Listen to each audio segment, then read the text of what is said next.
من الشيطان الرجيم بسم الله الرحمن الرحيم اقرأ باسم ربك الذي خلق خلق الإنسان من علق اقرأ وربك الأكرم الذي علم بالقلم علم الإنسان ما لم يعلم وقال تعالى نون والقلم وما يسطرون صدق الله العظيم.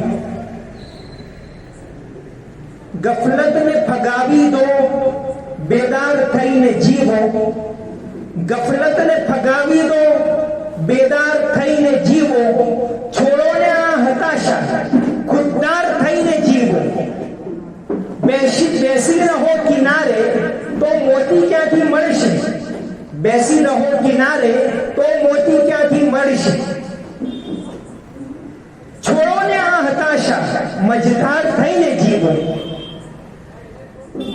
આજે માંગરોળની આ ઐતિહાસિક ભૂમિ ઉપર સમાજના ઘડવૈયા એવા શિક્ષકોને હું અત્રે બિરદાવું છું અને એમનું સ્વાગત કરું છું. મારી વાત અહીંથી શરૂ કરું. મહારાષ્ટ્રના એક બહુ મોટા આઈપીએસ ઓફિસર અબ્દુલ રહેમાન, કદાચ તમે નામ સાંભળ્યું હશે. આપણે મુસ્લિમોની વર્તમાન સ્થિતિ શું છે? દાખલા તરીકે અત્યારે ભારત દેશમાં મુસલમાનો રાજકીય ક્ષેત્રે કયા સ્ટેજ પર છે એ વિશે હમણાં જ એમનું પુસ્તક આવ્યું, absent in politics end power, કે આપણી હાલમાં રાજકીય સ્થિતિ શું છે. દાખલા તરીકે અત્યારે આ 21 કરોડની વસ્તી કેન્દ્ર સરકારમાં કેબિનેટમાં એનો કોઈ પણ પ્રતિનિધિ નથી. ગુજરાતમાં 182 ની વિધાનસભામાં માત્ર એક જ મુસ્લિમ છે. દેશ તો તમામને સમાન અધિકાર આપે છે, તો પછી આ સ્થિતિ કેમ છે? સુરત કોર્પોરેશન જેવી કોર્પોરેશનમાં જ્યારે 2021માં કોર્પોરેશનની ચૂંટણી થાય છે ત્યારે 120 કોર્પોરેટર્સમાં એક પણ મુસ્લિમ ચૂંટાયા નથી. આ તો આપણી રાજકીય સ્થિતિ થઈ, એની અત્યારે વાત નથી કરવી. આપણે તો શૈક્ષણિક વાત કરવી છે. તો છેક 2006માં એક રિપોર્ટ કેન્દ્ર સરકાર હસ્તક જસ્ટિસ સાચર કમિટી આપ્યો હતો. એ તો 2006માં આપ્યો હતો અને એનો આપણે તમામે અભ્યાસ કરવો જોઈએ, ઊંડાણપૂર્વક અભ્યાસ કરવો જોઈએ. કોઈ પણ કોમ એની સ્થિતિ શું છે અને આગળ કઈ રીતે કામ કરવું એના માટે સૌપ્રથમ ડેટા હોવા જરૂરી છે. દાખલા તરીકે અહીંયા ભારતમાં 1857 પછી એક અધિકારી આવ્યા, ડબલ્યુ હન્ટર આવ્યા. ત્યારે અહીંયા ભારતમાં અંગ્રેજ વાઇસરોય હતા લોર્ડ મેયો.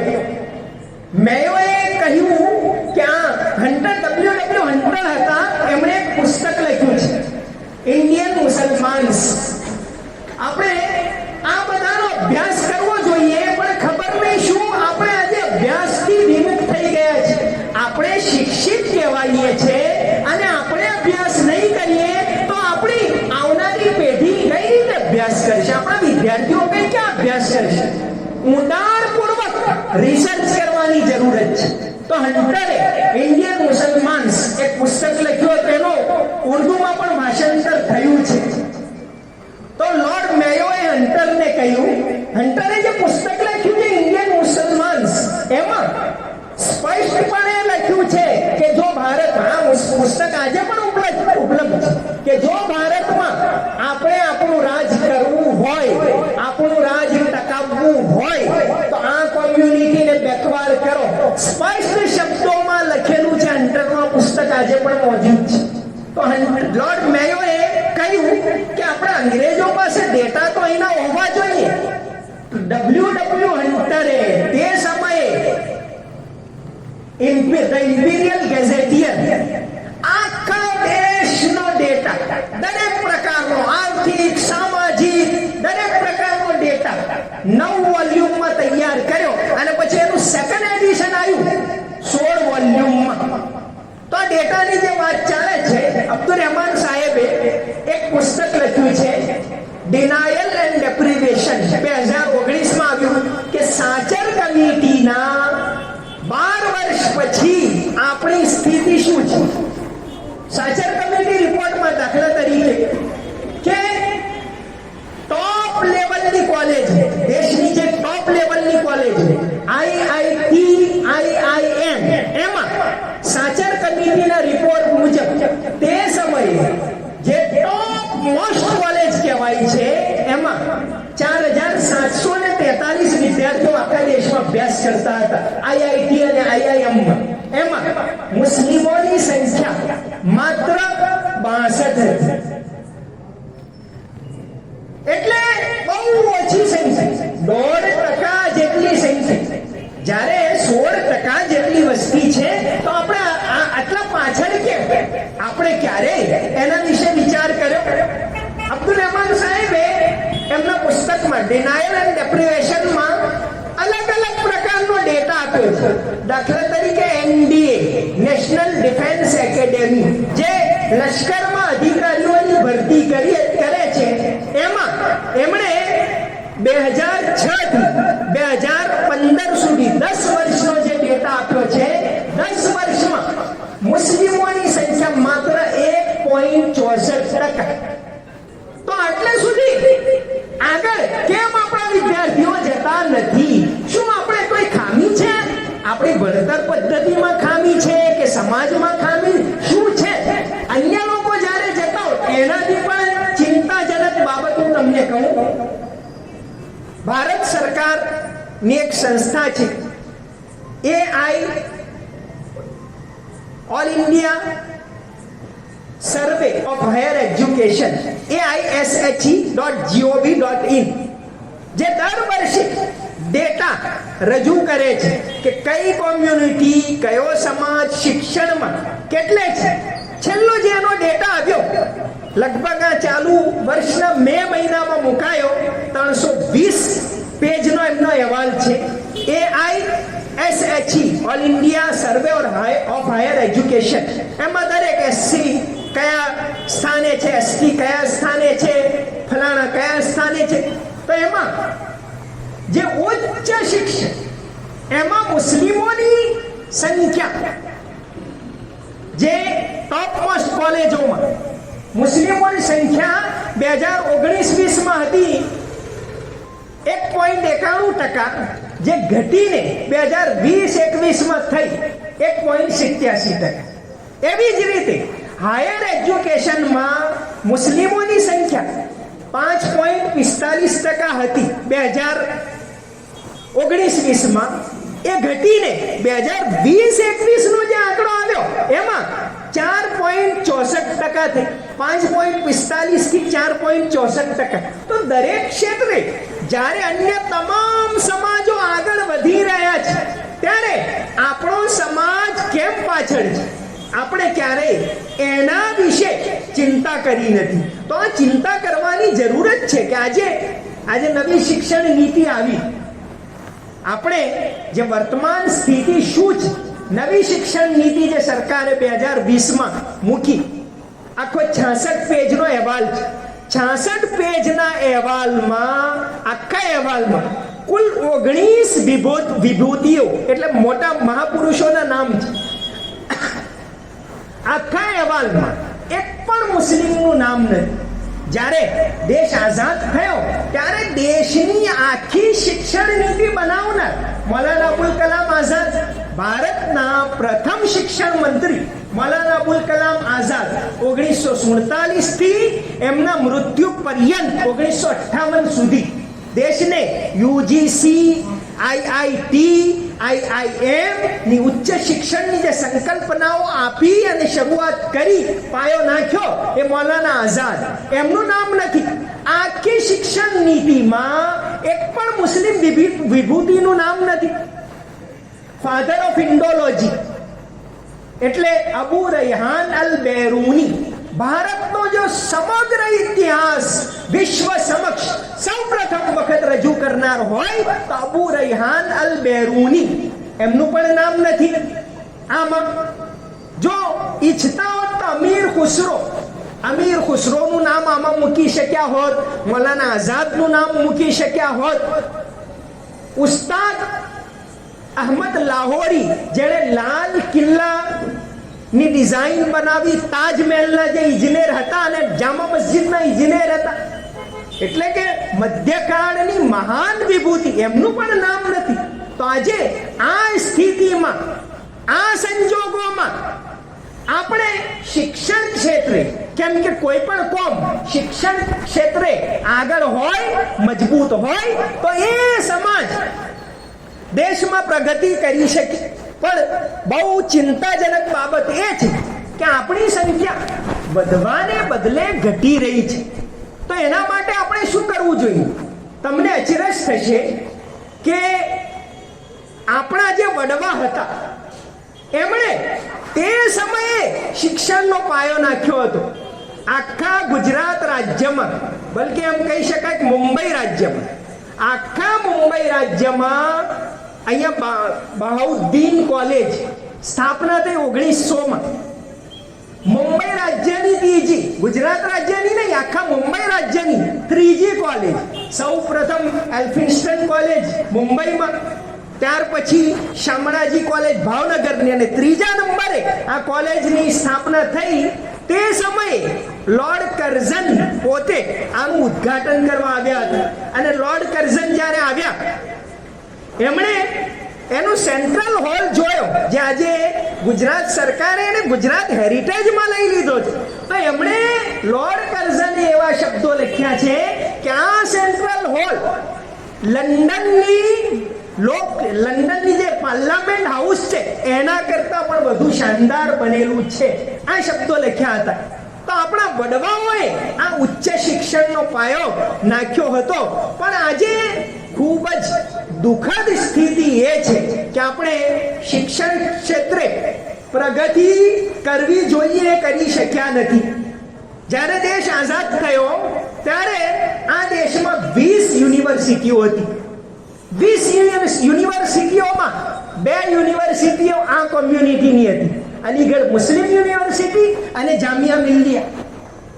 આજે દેશમાં 1133 યુનિવર્સિટીઓ છે, 20 અને અત્યારે 1133. આખા સમયગાળામાં આખા દેશમાં આપણો સમાજ માત્ર કદાચ એક યુનિવર્સિટી, ત્યાં રામપુરના અંદર મોહમ્મદ અલી જોહર યુનિવર્સિટી, એની બુનિયાદ નાખી. એ સિવાય કોઈ યુનિવર્સિટી છેલ્લા 75 વર્ષમાં તમે જુઓ કે જ્યારે બીજી કોમ, શીખ જેવી કોમ્યુનિટી, એમણે ભારતમાં નહીં, કેનેડા અને અન્ય દેશોમાં પણ, કેન્યામાં પણ એમની યુનિવર્સિટી છે. અને અહીંયા આપણે એક યુનિવર્સિટીની સ્થાપના કરી શક્યા નથી. તો આ બાબત બહુ ગંભીર છે. આજે એ જ ચર્ચા કરવા કે આપણા માંગરોળ શહેરમાં કેમ કોઈ આઈટીઆઈ નથી. આપણે તો આપણા વિદ્યાર્થીઓને રોજગાર પૂરું પાડવાનું છે, એમને નવી ટેકનોલોજીથી વાકેફ કરવાના છે. આપણે તો 2 કદમ આગળ હોવા જોઈએ, 2 કદમ આગળ હોવા જોઈએ કે આગળ કઈ નવી ટેકનોલોજી આવી રહી છે, કે ભાઈ ઇલેક્ટ્રિક ગાડીઓ આવી રહી છે. તો આપણે આપણા વિદ્યાર્થીઓને સ્કિલ ડેવલપમેન્ટ કરીએ કે આમાં કઈ રીતે આગળ વધી શકાય. તો કાલે બીજા સમાજ આપણા વિદ્યાર્થીઓને લેવા માટે આવશે. આવા વાતાવરણનું નિર્માણ કરવાની જરૂર છે. આટલી મોટી વસ્તી આ માંગરોળમાં છું એટલે અહીંયા હું ઉદાહરણ આપું છું, દરેક જગ્યાએ સ્થિતિ છે. આખા ગુજરાતમાં તમે જુઓ કે આપણે આઝાદી પછી કેટલી કોલેજોની સ્થાપના કરી. માંગરોળમાં આપણી આટલી બધી વસ્તી હોય અને કોલેજની વાત જવા દો, હજુ આપણે આપણી કોઈ વિજ્ઞાન પ્રવાહની શાળાની સ્થાપના નથી કરી શક્યા. જ્યારે બીજા કોલેજથી આગળ વધીને યુનિવર્સિટીઓની સ્થાપના કરી રહ્યા છે, ત્યારે આપણે શિક્ષણ ક્ષેત્રે આટલા બધા પાછળ કેમ છીએ? એ જવાબદારી આ શિક્ષિત વર્ગની આવે છે, એ જવાબદારી આ શિક્ષકોની આવે છે. હું પોતે પણ એક શિક્ષક છું. એ જવાબદારી આ સમાજના વડીલોની આવે છે કે આપણે કોલેજોની સ્થાપના કરીએ, યુનિવર્સિટીઓની સ્થાપના કરીએ. એની આજે બહુ જરૂરત છે. પણ એ શિક્ષિત મુસ્લિમ આપણને MBBS ડોક્ટરોની જરૂરત છે, આપણને સારા વકીલોની જરૂરત છે, પણ એ કેવા હોવા જોઈએ? એ સાચા મુસલમાન હોય. એક મુસ્લિમ વકીલ બનીને કે ડોક્ટર બનીને કોઈ જગ્યાએ જાય તો એ દરેક સાથે કોઈ પણ પ્રકારના ભેદભાવ વગર હમદર્દી રાખે. એના આચરણથી લોકો એમ કહે કે મુસલમાન કેટલા સારા છે. એમાં ઇસ્લામી સંસ્કાર સાથેના, માનવતા સાથેના, તૌહીદ સાથેના, અલ્લાહની ઓળખ સાથેના શિક્ષણની આપણને જરૂરત છે, અને ખૂબ જરૂરત છે. એક તરફ આપણને દીની તાલીમની જરૂરત છે, અને અલ્હમ્દુલિલ્લાહ ઉલમા એના માટે ખૂબ પ્રયત્નશીલ છે, અને સૌ પ્રથમ એની જરૂરત છે, હોવી જ જોઈએ. સાથે સાથે આ દુનિયાવી એજ્યુકેશન એ આજના જમાનામાં એક શક્તિ છે, આજના જમાનામાં એની જરૂરિયાત છે. ત્યારે આપણે આપણી સંસ્થાઓ જો સ્થાપી હોય તો આજે સ્થિતિ થાય છે કે ક્યારેક હિજાબનો પ્રશ્ન આવે છે, ક્યારેક અન્ય પ્રશ્ન આવે છે. હું તમને એક ઉદાહરણ આપું. 15મી ઓગસ્ટ 2023 ના રોજ એક પ્રોગ્રામ થયો ખેરાલુના અંદર હાઈસ્કૂલમાં. એ હાઈસ્કૂલમાં એક દીકરી અરનાઝ પઠાણ એ પહેલા નંબરે આવી હતી, અને શાળાની પરંપરા હતી કે પ્રથમ અને દ્વિતીય નંબરે આવ્યા હોય એમનું સન્માન કરે.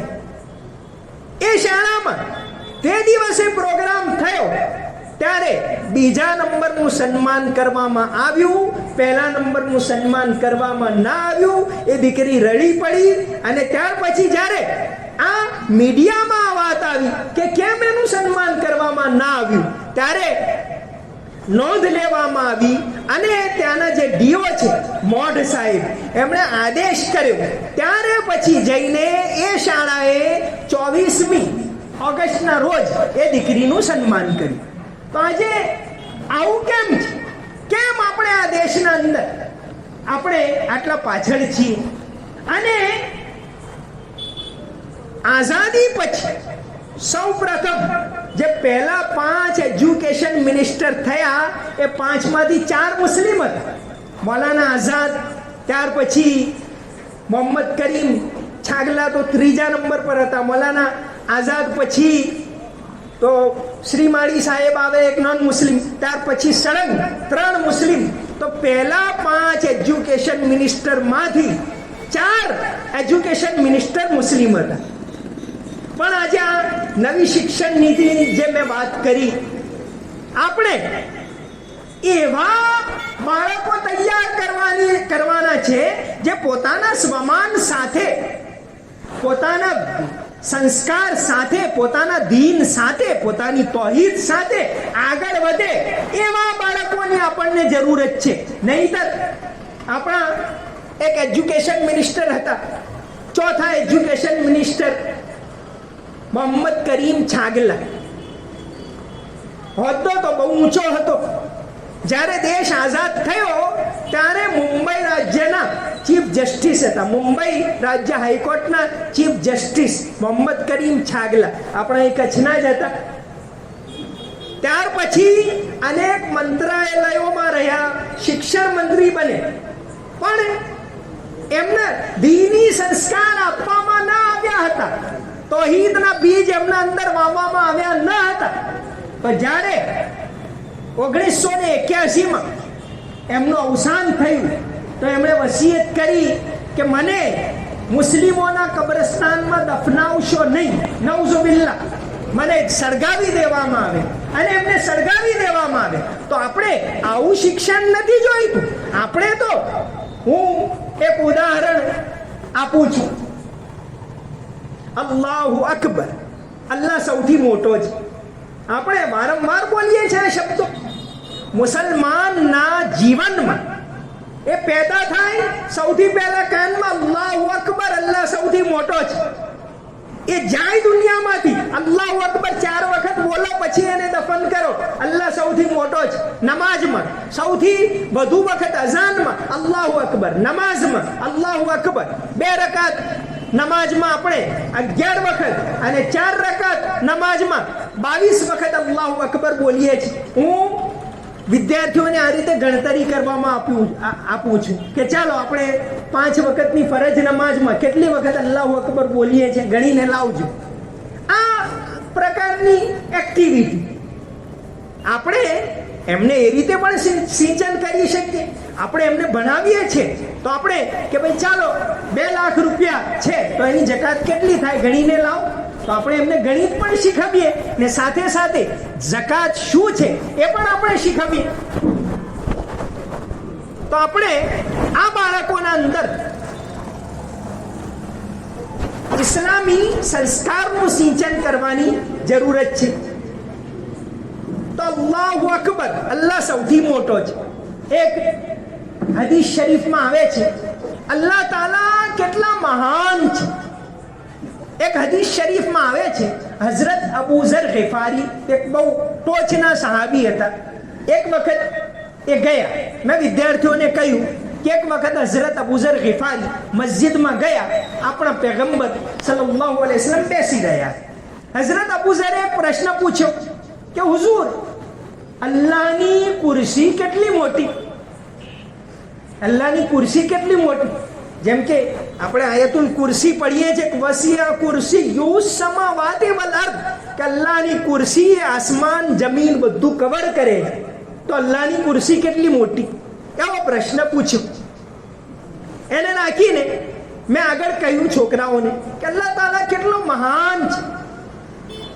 નબી કરીમ સલ્લલ્લાહુ અલૈહિ વસલ્લમે ફરમાવ્યું કે અબુ ઝર, આ તમારા હાથમાં જે વીંટી પહેરેલી છે, તમે કલ્પના કરો કે એક મોટું મેદાન છે. એ મેદાનમાં તમારી આ વીંટીને નાખી દો કે હલકતિન મુલકાતિન બેઅર્દે ફલાતિન, એવા હદીસમાં શબ્દો આવે છે કે તમારી વીંટી એક મેદાનમાં નાખી દો. તમે કલ્પના કરો કે એ વીંટી છે એ સમગ્ર બ્રહ્માંડ છે, આખી કાયનાત છે, અને આ મેદાન છે અલ્લાહની કુરસી છે. તો જ્યારે આ બ્રહ્માંડ કેટલું મોટું છે, એક સમયે જાણકારો એવું કહેતા હતા કે બ્રહ્માંડમાં હજારો તારા છે. જ્યારે પ્રગતિ થઈ, ટેલિસ્કોપની શોધ થઈ, ત્યારે કે ભાઈ હજારો નહીં, આ તો લાખો તારા છે. લાખો તારા અને ઉપગ્રહો છે, ગ્રહો છે. ફરી હબલ ટેલિસ્કોપનો જમાનો આવ્યો તો કે ના, આ તો લાખો નહીં કરોડોની સંખ્યામાં છે. હવે આંકડો ટૂંકો પડવા લાગ્યો એટલે એને કહેકશાં ગેલેક્સીમાં ગણતરી કરવાની શરૂઆત કરી. એક ગેલેક્સી એટલે 10 લાખ તારા. એક ગેલેક્સી એટલે આ વિજ્ઞાન કે છે એક ગેલેક્સી એટલે 10 લાખ તારા. તો અત્યાર સુધી માણસની નજર જ્યાં સુધી પહોંચી છે એ મુજબ આ બ્રહ્માંડમાં 3 ટ્રિલિયન ગેલેક્સી છે. 3 ટ્રિલિયન તારા નહીં, 3 ટ્રિલિયન ગેલેક્સી. અને આ તો માણસની નજર જુઓ, એનાથી મોટું અલ્લાહની જન્નત કેટલી મોટી હશે તો કોઈ કલ્પના ના કરીશ. જે આપણે જોઈએ છે તારા અને ગ્રહો, વિજ્ઞાન એવું કહે છે કે અત્યાર સુધી જ્યાં સુધી ટેલિસ્કોપ કે જ્યાં સુધી પહોંચી શકે, હજુ એનાથી આગળ કેટલી હશે તો કોઈ કલ્પના પણ ન કરી શકે. વસ્સમા બનૈનાહ બિઅયદિન વ ઇન્ના લમૂસિઉન, કે અલ્લાહ તાલા ની શક્તિ બહુ વિશાળ છે. અલ્લાહનું બ્રહ્માંડ બહુ વિશાળ છે. તો એક હોય છે મિલિયન, એક પર 6 મીંડા, ત્યાર પછી હોય છે બિલિયન, એક પર 9 મીંડા. આપણા અહીં ભારતીય સંસ્કૃતિમાં અથવા પૂર્વના દેશોમાં 2 મીંડા વધે છે. 1 લાખ એટલે 1 પર 5 મીંડા, 1 કરોડ એટલે 1 પર 7 મીંડા, એક અબજ એટલે 1 પર 9 મીંડા. પશ્ચિમમાં 3 મીંડા વધે છે. 1 મિલિયન એટલે 1 પર 6 મીંડા, જેને આપણે કહીએ છીએ 10 લાખ. 1 બિલિયન 1 પર 9 મીંડા, જેને આપણે કહીએ છીએ 1 અબજ. અને 1 ટ્રિલિયન એટલે 10 ખરબ, 10 ખરબ. 1 ટ્રિલિયન. એક ગૂગલ પણ એક સંખ્યા છે. જે લેરી પેજે ગૂગલ નામ કેમ રાખ્યું કે ગૂગલ એટલે 1 પર 100 મીંડા, તો એનું ગૂગલ નામ એટલે રાખ્યું કે 1 સેકન્ડમાં એક ગૂગલ પેજ શોધી કાઢે છે. તો અત્યારે બ્રહ્માંડમાં 3 ટ્રિલિયન ગેલેક્સી છે ને એનાથી વધારે કેટલું છે ખબર નહીં. પછી બાળકોને કહ્યું કે આગળ હઝરત અબુ ઝર ગિફારી રદિયલ્લાહુ અન્હુ એ પૂછ્યું, બીજો સવાલ પૂછ્યો કે અલ્લાહના નબી, અલ્લાહનું અર્શ કેટલું મોટું? એક તો હોય છે ખુરશી અને એક હોય છે સ્ટેજ. ખુરશી તો નાની હોય, સ્ટેજ મોટું હોય. કુરાને કરીમમાં અર્શ માટે અલ્લાહ તાલાએ શબ્દ વાપર્યો છે રબ્બુલ અર્શિલ અઝીમ, કે અર્શ અઝીમ છે, મહાન છે. તો હઝરત અબુ ઝર ગિફારીએ પૂછ્યું કે અલ્લાહનું અર્શ કેટલું મોટું? તો આપ સલ્લલ્લાહુ અલૈહિ વસલ્લમે ફરમાવ્યું, અબુ ઝર તમે ફરીથી કલ્પના કરો કે મોટું મેદાન હોય, એમાં આ તમારા હાથની વીંટી નાખી દો. સમજી લો કે જે મેદાન છે એ અલ્લાહનું અર્શ છે અને પેલી વીંટી છે એ અલ્લાહની ખુરશી છે. તો અલ્લાહ તબારક વ તઆલા બહુ મહાન છે. આપણે આ બધા વિષય એમને ભણાવીએ, વિજ્ઞાન ભણાવીએ, આ બધા વિષય તમે એક પુસ્તક છપાયું છે 1001 ઇન્વેન્શન્સ, નેશનલ જ્યોગ્રાફિક, જે અમેરિકાની બહુ મોટી સંસ્થા છે, એણે છાપ્યું છે અને એની પીડીએફ પણ ઉપલબ્ધ છે. 1001 inventions, the enduring history of Muslim civilization. કે મુસ્લિમોએ આ વિશ્વને 1001 શોધો આપી, એ વિશેનું પુસ્તક. એક સમય એવો હતો, આ ડિસ્ટિલેશનની શોધ કોણે કરી? તમે રિસર્ચ કરો, કમસે કમ ગૂગલ પર જુઓ, પુસ્તકો ન વાંચતા હોય તો. ડિસ્ટિલ વોટર આજે આપણે વાપરીએ છીએ એની શોધ જાબિર બિન હૈયાને સૌ પ્રથમ કરી હતી. અને આ મોજૂદ છે, જેના માટે ગેબર શબ્દ વાપરે છે એટલે ખબર ના પડે કે કોણ છે. પિનહોલ કેમેરા, આજે આખી ટેકનોલોજી કેમેરા પર છે. એનો બેઝિક કેમેરા કોણે શોધો? ઇબ્ને હેસમ. તો આ 1001 શોધો વિશે આ પુસ્તકમાં આપેલું. તો આપણે આ બધી બાબતોથી આપણા બાળકોને પરિચિત કરીએ અલ્લાહની મહાનતા. આપણે ભૂગોળ ભણાવવાનું છે, એમને ભણાવવાનું છે એટલું નહીં, એમાં નિપુણ બને. આજે મેં જે ઉદાહરણો આપ્યા કે આપણા બાળકો કેટલા પાછળ છે, લેવલ ઓફ એજ્યુકેશન કેટલું નીચું છે. આપણા બાળકોમાં ટેલેન્ટ છે, આપણા બાળકોમાં હોશિયારી છે, એમને જહાનત છે. બહુ ઓછા સમયમાં બાળકો આખું કુરાન મોડે કરી લે છે. તમે બતાવો દુનિયામાં આવું ઉદાહરણ બતાવો, કોઈ આખું પુસ્તક મોડે કરતા હો, ક્યાંય નથી.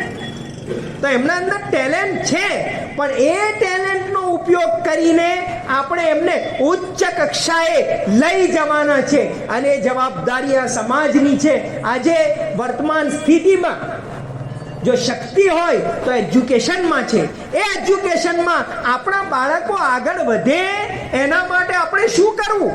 આપણા બાળકો ઊંચામાં ઊંચી ટકાવારી લાવીને પાસ થાય એના માટે આપણે શું કરવું? આપણે આપણી સંસ્થાઓની સ્થાપના કરીએ એટલું જ નહીં, એ સંસ્થાઓમાં લેવલ ઓફ એજ્યુકેશન કેવું છે?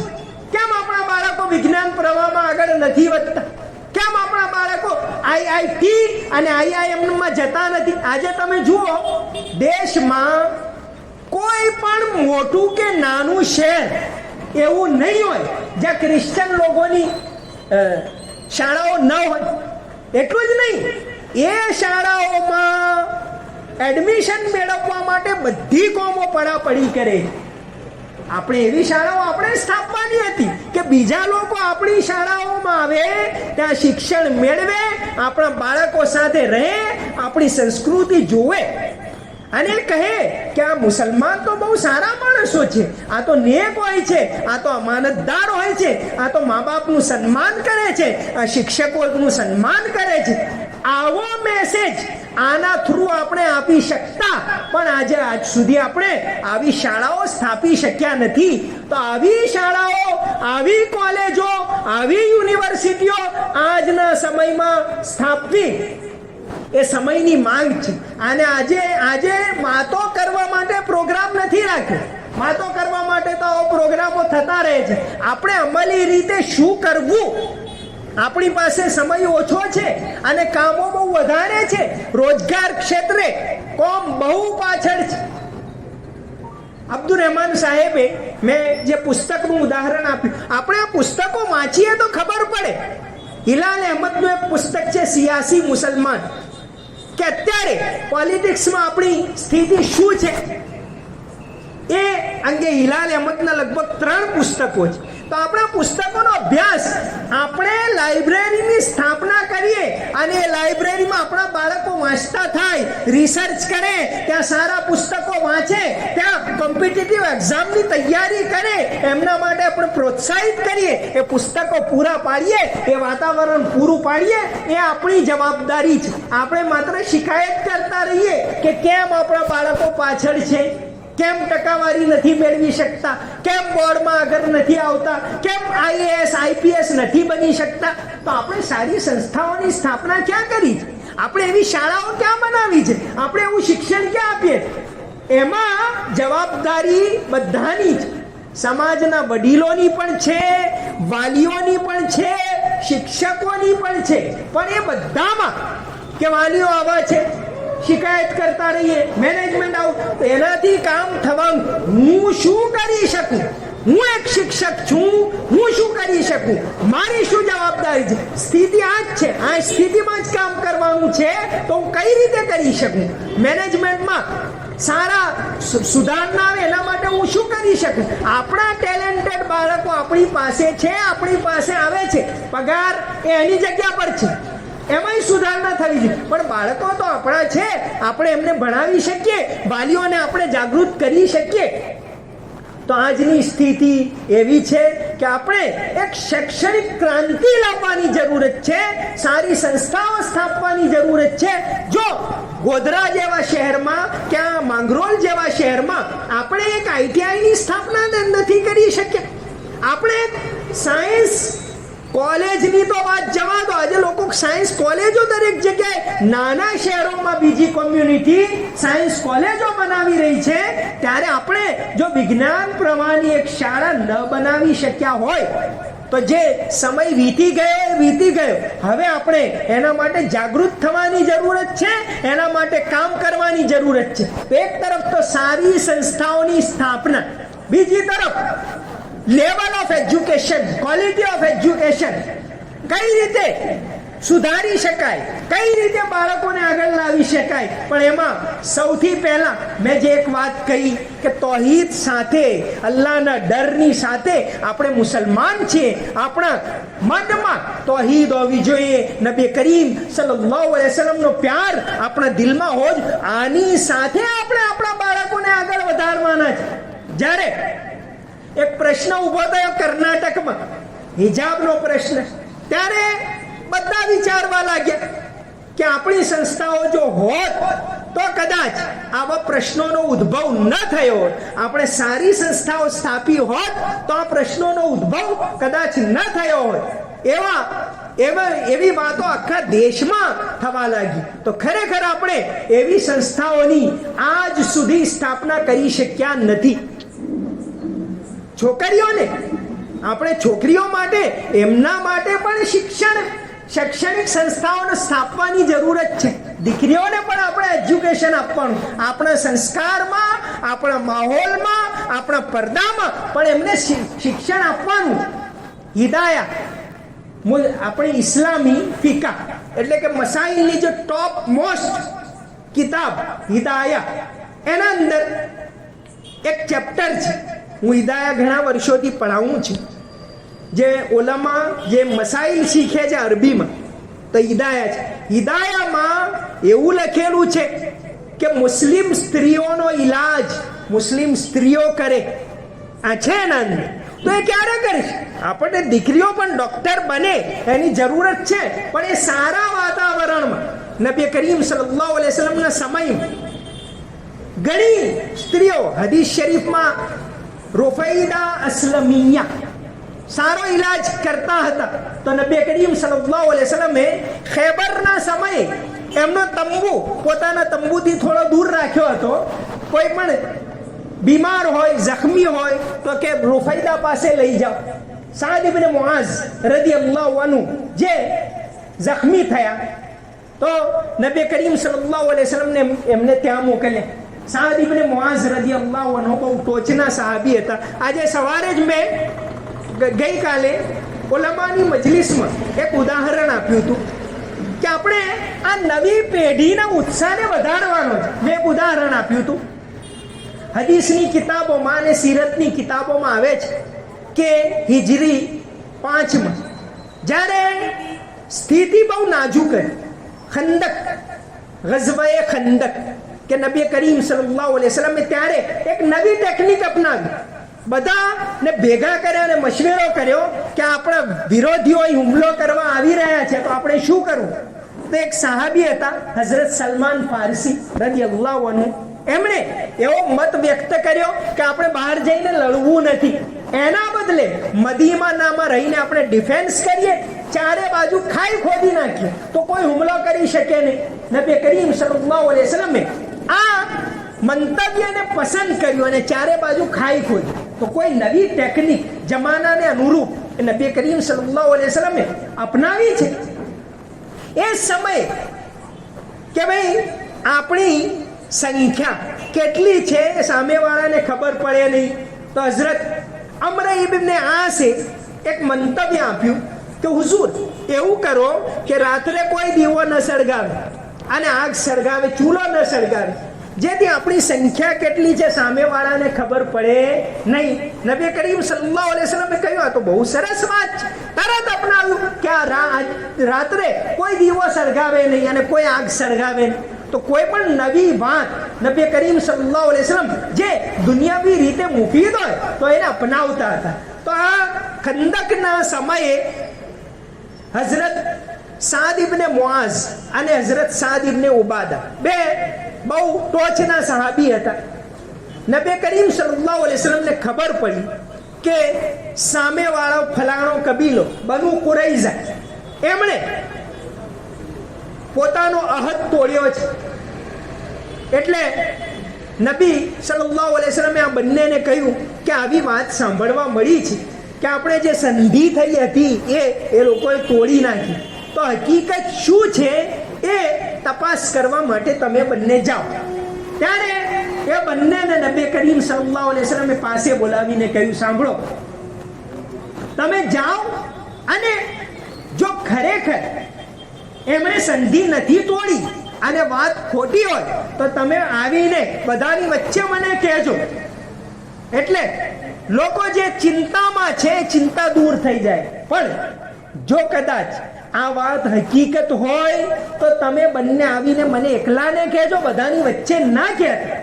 તો સમાજનો ઉત્સાહ ન તૂટે, કોઈ હતાશ ન થાય, એના માટે નબી કરીમ સલ્લલ્લાહુ અલૈહિ વસલ્લમ સચેત રહેતા. તો આજે આપણી નવી પેઢીનો ઉત્સાહ ન તૂટે એવું એમને પ્રોત્સાહન આપવાનું છે, એમને આગળ વધારવાના છે. અને આપણી જવાબદારી શિક્ષણ ક્ષેત્રે આગળ વધારવાની છે. અને એવું શિક્ષણ જે તૌહીદની સાથે, આપણે બધા તૌહીદ વાળા છે, આપણે એક અલ્લાહને માનનારા છે. તો આ દેશમાં આ જે બંધારણ છે બધાને પોતાના ધર્મ પર આઝાદીથી અમલ કરવાનું ગેરંટી આપે છે.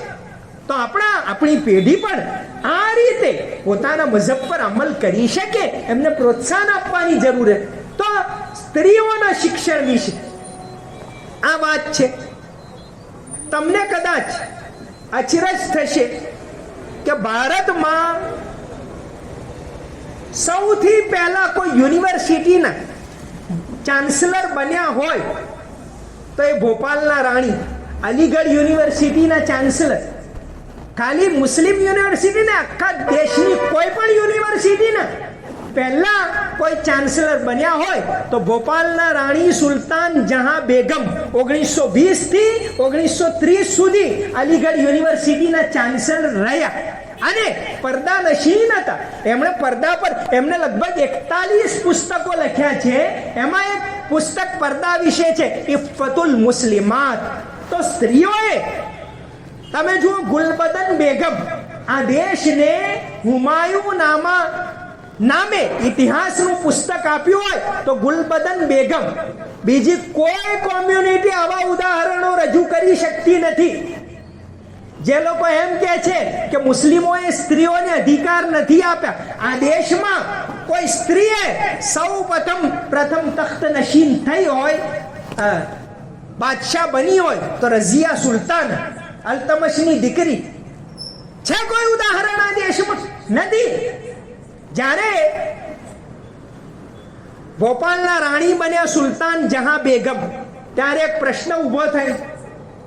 ઘણા ઉલમા અથવા સમાજમાં ચર્ચા થઈ કે શું સ્ત્રી બાદશાહ બની શકે, નવાબ બની શકે? ઇસ્લામી રૂએ શું માર્ગદર્શન છે? તે સમયના મહાન મુફતી મૌલાના અશરફ અલી થાનવીએ એમની કિતાબમાં ઇમદાદુલ ફતાવામાં 11મા વોલ્યુમમાં છે, આખો બહુ લાંબો ફતવો આપ્યો. 11મા વોલ્યુમમાં આજે પણ એ મોજૂદ છે કે સ્ત્રી નવાબ બની શકે. હા, એને ઇસ્લામી તાલીમ મુજબ કામ કરવું જોઈએ. આવા ઉદાહરણો કોઈ આપી શકતા નથી. તો સ્ત્રીને પણ આપણા સમાજે, આપણા ધર્મે સન્માન આપ્યું છે. તો એમના માટે પણ અલગ સારી ટોપ શાળા શરૂ કરવાની જરૂરત છે, જ્યાં ક્વોલિટી એજ્યુકેશન. મૌલાના અશરફ અલી થાનવી રહમતુલ્લાહ અલૈહ, જેમને ઓર્થોડોક્સ આલિમ કહેવામાં આવે છે, પણ એમણે બહિશ્તે ઝેવર લખી છે. એ પુસ્તકના અંદર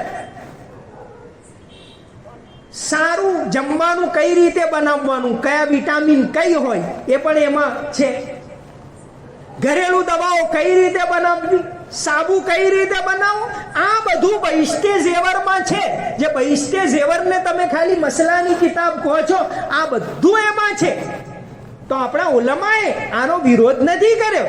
તો સ્ત્રીઓ માટે, આપણી દીકરીઓ માટે ઇસ્લામી માહોલમાં પડદાની અંદર આપણી શાળા બને, આપણી સંસ્થા બને, સાયન્સનું એજ્યુકેશન પણ આપે એવી સંસ્થા શરૂ કરવાની જરૂરત છે. તો આપણે દીકરાઓ માટે પણ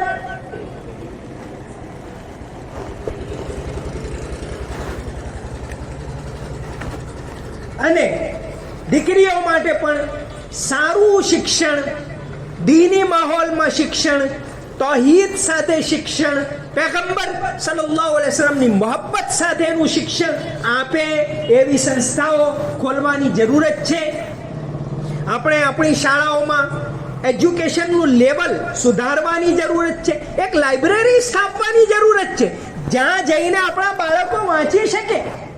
આપણે ઇતિહાસ પર રિસર્ચ કરવાની જરૂરત છે કે આ દેશને આપણે શું શું આપ્યું. આ દેશને ભવ્ય સ્થાન અપાવવામાં બહુ મહત્વનો રોલ આપણે અદા કર્યો છે, બહુ મહત્વની ભૂમિકા નિભાવી છે. એ ભવ્ય ઇતિહાસ ઉપર રિસર્ચ કોણ કરશે? એના માટે આપણે બાળકોને તૈયાર કરવાની જરૂરત છે. સારી લાઇબ્રેરીની સ્થાપના, ત્યાં કોમ્પિટિટિવ એક્ઝામના પુસ્તકો હોય, ત્યાં આવીને આપણા દીકરાઓ તૈયારી કરે. તો એક તો આઈટીઆઈની સ્થાપના, સારી કોલેજની સ્થાપના, આ માટે તશ્કીલ કરવા. કદાચ અત્યાર સુધી આપણે એવું સમજતા હશે કે હોઈએ છીએ કે મૌલાના આવે છે તો તશ્કીલ કરે છે. આજે હું તશ્કીલ કરું છું કે આવી સંસ્થાઓની સ્થાપના કરવા માટે તમે બધા આગળ આવો. આપણી પાસે આઈટીઆઈ કેમ નથી? આપણા દીકરા ટેલેન્ટેડ છે, એમને સ્કિલ, રોજગારની તકો ઊભી થાય એના માટે કે ભાઈ નવી ટેકનોલોજી આવી રહી છે. આજે સોલાર પેનલ સતત આગળ વધી રહ્યું છે, તો એમાં આપણી પાસે સ્કિલ છોકરા કેમ ના હોય? આજે આ એસી નું માર્કેટ એકદમ વિકસિત થઈ રહ્યું છે, તો એમાં સારા ટેલેન્ટેડ છોકરા આપણા માટે કેમ ના હોય? એના માટે એક હોલમાં આપણે 3 મહિના કદાચ આની ટ્રેનિંગ આપીએ, 3 મહિના બીજા આવા પ્રાઇવેટ કોર્સ પણ આપણે ચાલુ કરી શકીએ. તો આઈટીઆઈની સ્થાપના, એક કોલેજની સ્થાપના, સાથે સાથે વિજ્ઞાન પ્રવાહની સ્કૂલ, જ્યારે લોકો વિજ્ઞાનની પ્રવાહની કોલેજો સ્થાપી રહ્યા ત્યારે આજે આપણે હું અન્ય શહેરોની પણ આ જ સ્થિતિ છે. અમારા ગોધરામાં પણ મુસ્લિમો વિજ્ઞાન પ્રવાહની સ્કૂલ તો છે, કોલેજ નથી, સ્થાપી શક્યા નથી. તો આપણે વિજ્ઞાન પ્રવાહની શાળા, વિજ્ઞાન પ્રવાહની કોલેજ એની સ્થાપના થાય એના માટે આપણે કામ નહીં કરીએ તો કોણ કરશે? બીજા કોઈ આવવાના નથી એ કરવા માટે, આપણે જ કરવાનું છે. આપણી આવનારી પેઢીની ચિંતા આપણે જ કરવાની છે કે આપણી આવનારી પેઢી જાગૃત બને, એ સ્વમાન સાથે આ દેશમાં રહે, પોતાના અધિકારો મેળવી શકે. એ ક્યારે બનશે? જ્યારે ટોપ શિક્ષણમાં આપણા બાળકો આગળ વધશે. તો સાથે સાથે એક લાઇબ્રેરીમાં એક એવો હોલ હોવો જોઈએ ત્યાં કોમ્પિટિટિવ એક્ઝામની તૈયારી કરાવવામાં આવે. પ્રાથમિક શાળાથી જ બાળકને કોમ્પિટિટિવ એક્ઝામ શું છે, કયા કયા ક્ષેત્રે આપણે જઈ શકીએ, આ બીજ પ્રાથમિક શાળાથી જ એમના અંદર વાવવામાં આવે અને એ કામ આ શિક્ષકો જ કરી શકે. તો શિક્ષકો એ સમાજ માટે એક સમાજનું ઘડતર કરનારા હદીસ શરીફમાં નબી કરીમ સલ્લલ્લાહુ અલૈહિ વસલ્લમનું ફરમાન છે, ઇન્નમા બુઇસ્તુ મુઅલ્લિમન, કે મને ગર્વ છે, નબી કરીમ સલ્લલ્લાહુ અલૈહિ વસલ્લમ, મને ગર્વ છે કે હું દુનિયામાં મુઅલ્લિમ, શિક્ષક બનીને આવ્યો છું. ઇસ્લામમાં દીની તાલીમ, દુનિયાવી તાલીમ આવો કોઈ ભેદભાવ છે જ નહીં. એ તો અંગ્રેજોની પેદાવાર છે. પહેલે જે શેખ અબ્દુલ્લા મુહદ્દિસ દહેલવી જેવા મહાન આલિમ અને મહાન સૂફી જે મદ્રસામાંથી નીકળતા હતા, એ જ મદ્રસામાંથી ઉસ્તાદ અહેમદ લાહોરી જેવા ઇજનેર નીકળતા હતા. જ્યાંથી મોટા મોટા ઓલામા નીકળતા હતા, ત્યાંથી ઇબ્ને હસમ જેવા અને જાબિર ઇબ્ને હય્યાન જેવા વૈજ્ઞાનિકો એ સંસ્થાઓમાંથી નીકળતા હતા. આ વિભાજન જે કર્યું અંગ્રેજોએ કર્યું, આપણે ત્યાં આ વિભાજન નહોતું. મૌલાના મુફ્તી મોહમ્મદ તકી ઉસ્માની પાડોશી દેશના એક બહુ મોટા આલિમ છે, બહુ મોટા આલિમ. કદાચ એમ કહીએ કે આજની સ્થિતિમાં, આજના સમય દુનિયાના મહાનતમ આલિમ, તો એમાં કોઈ અતિશયોક્તિ નથી. એમનો એક લેખ છપાયો હતો. મેં 2016માં અહીં ભારતમાંથી એક ઉર્દુ મેગેઝિન નીકળે છે, અલ ફુરકાન, મૌલાના સજ્જાદ નોમાની સાહેબના ત્યાંથી. મૌલાના સજ્જાદ નોમાની ઇંગ્લિશ મીડિયમ સ્કૂલની સ્થાપના કરી છે પોતાને ત્યાં, અને ઉદાહરણ પૂરું પાડ્યું છે કે આવી સારી શાળાઓની સ્થાપના કરો. આજે સમય છે, વક્ત કમ હે, જીતના દમ હે લગા દો, નહીતર પછી એવું ન થાય કે ખાબે ગફલત હે યા સહર ન હુઈ, ખાબે ગફલત હે યા સહર ન હુઈ, ફિર ન કહેના હમે ખબર ન હુઈ. જ્યારે સ્થિતિ આપણા હાથમાંથી નીકળી જાય અને પછી આપણે હતાશામાં રહીએ, એવું આપણે કરવાનું નથી. અમને ગર્વ છે અલ્લાહ તબારક વ તઆલાએ આવા ચિંતનશીલ અને ચિંતા કરનારા શિક્ષકો આપ્યા છે કે જે એક અવાજ પર આજે ભેગા થઈ ગયા. તો આપણે શું કરવાનું આગળ? એના માટે આપણે ભેગા થઈને કામ કરવાની જરૂરત છે કે આપણી સારી શાળાઓની સ્થાપના થાય, કોલેજની સ્થાપના થાય, ITIની સ્થાપના, કમસે કમ આટલું. આમ તો યુનિવર્સિટીની સ્થાપના કરવી જોઈએ. મેં કહ્યું કે આઝાદી વખતે આ દેશમાં 20 યુનિવર્સિટીઓ હતી, ત્યારે મુસ્લિમોએ સ્થાપેલી 2 યુનિવર્સિટીઓ હતી. આજે 75 વર્ષમાં 1133 યુનિવર્સિટીઓ થઈ ગઈ, ત્યારે આપણી માત્ર 3 જ યુનિવર્સિટીઓ છે. આપણે કોઈ યુનિવર્સિટી તમે જુઓ, આખા ગુજરાતમાં કે આખા મધ્યપ્રદેશમાં કે આખા રાજસ્થાન કોઈ મુસ્લિમોની યુનિવર્સિટી નથી. કેમ નથી? કેમ કે આપણે એના માટે ચિંતા કરી નથી.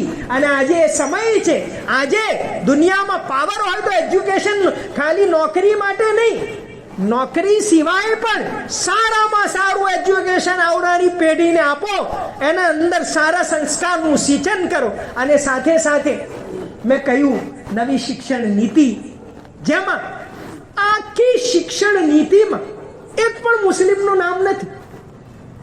આખી શિક્ષણ નીતિમાં મદ્રસા પણ આ દેશમાં શિક્ષણ આપવામાં એક રોલ નિભાવી રહ્યા છે. પાછલી શિક્ષણ નીતિઓમાં મદ્રસાઓનો ઉલ્લેખ હતો. આ નવી શિક્ષણ નીતિમાં મદ્રસા શબ્દનો ઉલ્લેખ નથી. કોઈ મુસ્લિમ આખી શિક્ષણ નીતિમાં ચરક અને ભાસ્કરાચાર્ય વગેરે પ્રાચીન કાળના 19 નામો, આખી શિક્ષણ નીતિ પર મેં ખૂબ રિસર્ચ કર્યું, એના પર એક લેખ પણ લખ્યો છે. અને આ અમારા અનસભાઈ છે, એમણે એક પુસ્તક શિક્ષણ મંથન, એમાં આજની આપણી શૈક્ષણિક સ્થિતિ શું છે, નવી શિક્ષણ નીતિ શું છે, એના વિશે 2-3 લેખ મારા, 2-3 લેખ એમના પોતાના છે. મૌલાના ખાલિદ સૈફુલ્લાહ રહમાન બહુ મોટા આલિમ છે, વર્તમાન આધુનિક શિક્ષણ વિશે પણ એ બહુ ચિંતા કરી રહ્યા છે. એમના લેખોનું ગુજરાતી ટ્રાન્સલેશન કરીને એક પુસ્તક એમણે છાપ્યું છે, શિક્ષણ મંથન. ખરેખર વાંચવા જેવું પુસ્તક. તો આપણે પોતે બીજું એક પુસ્તક અમે તૈયાર કર્યું હતું 2020માં, જ્યારે ગુજરાતની સ્થાપનાને 60 વર્ષ પૂરા થયા. 1960માં ગુજરાતની સ્થાપના થઈ, ગુજરાત રાજ્યની. તો હમણાં 2020માં ગુજરાતની સ્થાપનાને 60 વર્ષ પૂરા થયા, ત્યારે એક પુસ્તક અમે તૈયાર કર્યું હતું, ગુજરાતના વિકાસમાં મુસ્લિમોનું યોગદાન. કે આપણે શું યોગદાન આપ્યું છે. આ રાજ્ય આજે આટલી પ્રગતિ પર છે, તો અત્યારે તરત એ પ્રગતિ પર નથી આવી રહ્યું. એના બીજ વવાયા હતા મધ્યકાળમાં, એના બીજ વાવ્યા હતા મહેમૂદ બેગડાએ, એના બીજ વાવ્યા હતા સુલતાન અહમદ શાહે. તે સમયનો ભવ્ય ઇતિહાસ, તિજારતનો ઇતિહાસ, શિક્ષણનો ઇતિહાસ, આના ઉપર રિસર્ચ કોણ કરશે? એ ઇતિહાસને બહાર કોણ લાવશે? તો આપણે એક લાઇબ્રેરીની સ્થાપના કરવાની જરૂરત છે, જ્યાં દરેક પ્રકારના પુસ્તકો હોય, કોમ્પિટિટિવ એક્ઝામના પુસ્તકો હોય, વાર્તાઓના પુસ્તકો હોય, અલગ અલગ ભાષાઓના પુસ્તકો હોય. ત્યાં આપણા બાળકો આવે, વાંચે, રિસર્ચ કરે, વારંવાર ત્યાં પ્રોગ્રામ રાખવામાં આવે, તો બાળકો પુસ્તકો પ્રત્યે આકર્ષિત થાય. આવી એક લાઇબ્રેરી સ્થાપવાની જરૂરત છે અને એને સારી રીતે ચલાવવાની જરૂરત છે. જો આપણે ઈચ્છતા હોય કે આપણી આગામી પેઢી આ દેશની અંદર પોતાના અધિકારો મેળવી શકે, આપણી આવનારી પેઢી ગર્વ સાથે આ દેશમાં રહી શકે, તો આપણે આ કામો કરવાની જરૂરત છે. એક ઉદાહરણ, એક પ્રોફેસર સાહેબ પોતાના વિદ્યાર્થીઓને સમજાવી રહ્યા હતા. એમણે તપેલામાં એકદમ ગરમ પાણી, ખૂબ ઉકળતું પાણી કર્યું અને વિદ્યાર્થીઓને કહ્યું, જુઓ તમે. એક દેડકો લાવ્યા અને એમાં નાખ્યો ખતખતતા પાણીમાં. દેડકા તરત છલાંગ લગાવીને બહાર નીકળી ગયા. ફરી પ્રોફેસર સાહેબે કહ્યું, હવે તમે જુઓ. એમણે ફરીથી એક તપેલું લીધું, એમાં એકદમ ઠંડુ પાણી હતું, એમાં દેડકાને નાખ્યું તો એમાં તરવા લાગ્યું. ફરી નીચે આગ સળગાવી, ધીમે ધીમે ગરમ થવા લાગ્યું પાણી. દેડકો આમ તેમ ફરવા લાગ્યો, પોતાને વાતાવરણને અનુકૂળ કરવા લાગ્યું, વધુ ગરમ થયું તો એ ફરીથી આમ તેમ પોતાના શરીરમાં એની શક્તિ પેદા કરીને બચાવ કરવા લાગ્યો, ઉકળવા લાગ્યું. બાળકોએ કહ્યું કે સાહેબ દેડકો મરી જશે. કહ્યું ના, તમે જુઓ, પાણી વધારે ઉકળ્યું. પછી એ દેડકામાં શક્તિ ખલાસ થઈ ગઈ કૂદકો મારવાની, અને પછી એ મરી ગઈ. તો સમય હાથમાંથી નીકળી જાય, ફરી એ સમય પાછો આવતો નથી. અત્યારે સમય છે આપણી પાસે. આપણી સારી સંસ્થાઓની, શાળાઓની, કોલેજોની સ્થાપના કરો. માંગરોળની અંદર એજ્યુકેશનનું લેવલ સુધારવામાં આવે. એમાં શિક્ષકો એ તો માત્ર સમાજનું ઘડતર કરનારા, સમાજના ઘડવૈયા તો આપણે જ છીએ.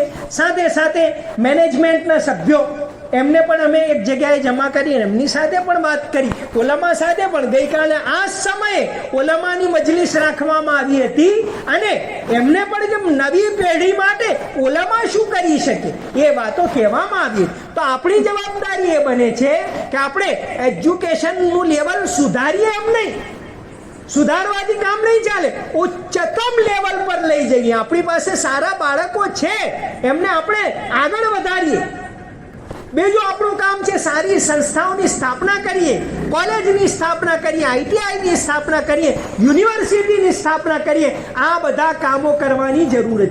સાચર કમિટીનો રિપોર્ટ જે છે એમાં એક આખું 12મું ચેપ્ટર વકફ વિશે છે અને પ્રોફેસર IPS અબ્દુલ રહેમાન સાહેબ ડેનાયલ એન્ડ ડેપ્રિવેશન એક પુસ્તક એમણે લખ્યું છે કે છેલ્લા આઝાદી પછીથી અત્યાર સુધી મુસ્લિમોની સ્થિતિ શું છે. બહુ સરસ પુસ્તક છે, વાંચવા જેવું છે.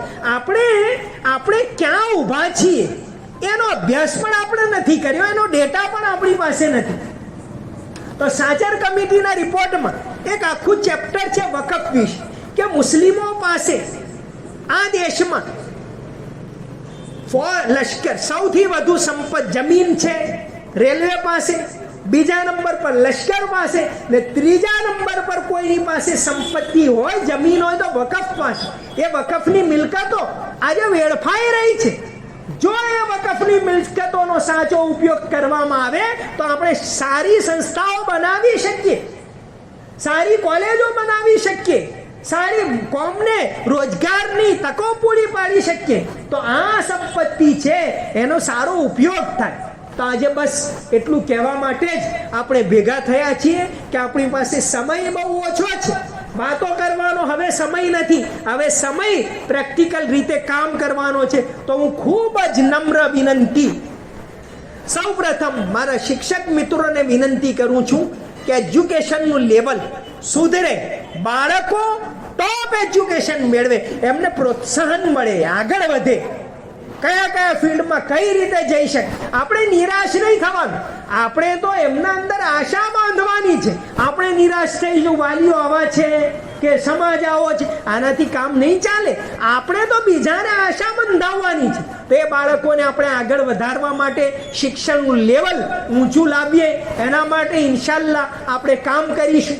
બીજું, આપણી સારી સંસ્થાઓની સ્થાપના થાય એના માટે જો સૌથી સારી રીતે પોઝિટિવ રીતે સમાજને ફિકર અપાવી શકે તો એ આ મિત્રો જ.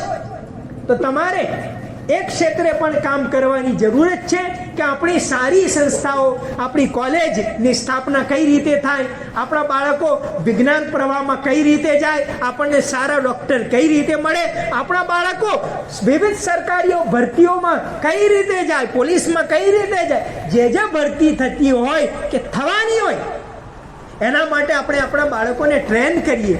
આવું એક કેન્દ્ર, દાખલા તરીકે આવો હોલ છે, આવી જગ્યાએ કે ભાઈ પોલીસમાં ભરતી આવવાની છે, તો પોલીસ ભરતી એટલે શું, એમાં કઈ રીતે જઈ શકાય, એમાં શું કરવું પડે, કેવી તૈયારી કરવી પડે. GPSCની ભરતી છે તો આવો હોલ, આવી જગ્યા હોય ત્યાં બાળકોને ભેગા કરીએ. આપણામાંથી સારા હોય, ના હોય તો કોઈ સારા માણસો એમને બોલાવીને એ બાળકોને પ્રોત્સાહન આપીએ. એ જ રીતે શું વાંચવું, કઈ રીતે વાંચવું, કઈ રીતે આગળ વધી શકાય, આપણી બુદ્ધિનો વધુમાં વધુ ઉપયોગ કઈ રીતે કરી શકાય, આવા પ્રોગ્રામો આ બાળકોના અંદર રાખીશું તો ચોક્કસ પરિસ્થિતિ બદલાશે જ, એમાં કોઈ શંકાને સ્થાન નથી. કુરાને કરીમનું એલાન છે કે અલ્લાહ તબારક વ તઆલા લા યુદિઉ અમલ આમિલિન મિનકુમ મિન ઝકરિન અવ ઉન્સા, કે અલ્લાહ તાલા મહેનત કરનારની મહેનતને ક્યારેય વેડપતો નથી. તો આપણે કોઈ પણ પ્રકારની નિરાશા રાખ્યા વગર આવતી પેઢીને આ માટે તૈયાર કરવાની છે. આપણા માટે સમય બહુ ઓછો છે, આપણી જવાબદારી છે, આપણે એ જવાબદારીનું ભાન કરીએ. કાલે કયામતના દિવસે અલ્લાહ તાલા પૂછશે, તું શિક્ષક હતો, તારી સામે મોહમ્મદ સલ્લલ્લાહુ અલૈહિ વસલ્લમની ઉમ્મતની આ સ્થિતિ હતી, તે શું કર્યું? કુલ્લુકુમ રાઈન વ કુલ્લુકુમ મસૂલુન અન રઈયતે. કાલે કયામતના દિવસે આપણે પેગમ્બર સલ્લલ્લાહુ અલૈહિ વસલ્લમ સમક્ષ જવાનું છે, અલ્લાહ સમક્ષ આ જીવનનો હિસાબ આપવાનો છે. અલ્લાહ તબારક વ તઆલા પૂછશે, તું શિક્ષિત હતો, તને સમજ હતી, તે સમાજ માટે શું કર્યું, તે મોહમ્મદ સલ્લલ્લાહુ અલૈહિ વસલ્લમની ઉમ્મત માટે શું કર્યું? એ સવાલ અલ્લાહ તાલા પૂછશે અને એનો જવાબ આપણે આપવાનો છે. તું શિક્ષિત હતો અને સમાજની આ સ્થિતિ હતી ત્યારે તે શું કર્યું? હઝરત મોહમ્મદ સલ્લલ્લાહુ અલૈહિ વસલ્લમને આપણે મોં બતાવવાનું છે, આપણે એમની સમક્ષ ઉમ્મતનો હિસાબ રજૂ કરવાનો છે, એમની મુલાકાત હૌઝે કૌસર પર કરવાની છે. અલ્લાહ તાલા દરેક પળનો હિસાબ લેવાના છે. અલ્લાહ તાલાને આપણે હિસાબ આપવાનો છે. એમાં આ પણ પ્રશ્ન છે. આ કોઈ દુનિયાદારી નથી. બાળકોને તૌહીદ સાથે આધુનિક શિક્ષણમાં આગળ વધારવા, એમને ઉચ્ચ ક્ષેત્રે લઈ જવા, એમને રોજગારની તકો એમના માટે ઊભી કરવી અને એના થકી એ લોકો સ્વમાન સાથે પોતાના દીન ઉપર જીવી શકે, તો એ પણ એક દીનનું કામ છે, દીનનું મોટું કામ છે. તો હું આપ તમામને વિનંતી કરું છું, નમ્ર વિનંતી કરું છું કે આપણાથી જે પણ થઈ શકતું હોય એ કરો. કલાક વધારે આપવાનો થાય તો એને દીનનું કામ સમજો, એને દીનનું કામ સમજીને કરો. તો ઇન્શાઅલ્લાહ અલ્લાહ તબારક વ તઆલાથી ઉમ્મીદ છે કે અલ્લાહ તબારક વ તઆલા नवी तको आ उम्मत माते उभी करशे. दियारे इश्क में अपना मकाम पैदा कर, दियारे इश्क में अपना मकाम पैदा कर, नया जमाना नए सुबह शाम पैदा कर. वाखिरु दावाना अनिल हम्दुलिल्लाहि रब्बिल आलमीन.